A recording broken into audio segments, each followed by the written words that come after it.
Friends కందులు వేసాం, కందలు కనిపిస్తున్నాయా చూడండి ఫ్రెండ్స్. కనిపించట్లేదు ఇవి, ఇంకా చిన్న చిన్న మొలవస్తున్నాయి ఇంకా చూడండి ఫ్రెండ్స్. వర్షాలు లేక ఇవి మొలవట్లేదు ఫ్రెండ్స్. చూడండి కందులు వేసాము, లోపలే ఉన్నాయి ఇవి. వర్షం సరిగ్గా రాలే, అయినా సరే ఎత్తేసాము, వెనక్కి అయిపోతాయని. మా మామ అయితే చూడడానికి వచ్చినట్టుగా బాధలతో దిగుకుంటున్నాం.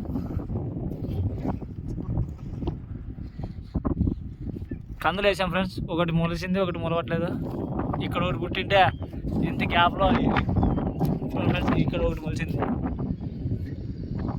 పొలం మొత్తం కనిపెట్టలే, కానీ కనిపించిన తర్వాత వేరేలా ఉంటుంది ఫ్రెండ్స్. చూడండి మా మామ బాధతో కొద్దిగా ఆలోచిస్తున్నాడు, వర్షం కోసం ఎదురు చూస్తున్నాడు. లైక్ చేయండి, షేర్ చేయండి. చూడండి ఫ్రెండ్స్, వినోదాడు బ్యాక్నాడు. చూడు ఫ్రెండ్స్, ఆకాశాన్ని చూస్తున్నాడు మా మామ, గాలికి పోతుందంట. బాయ్ ఫ్రెండ్స్, షేర్ చేయండి, లైక్ చేయండి.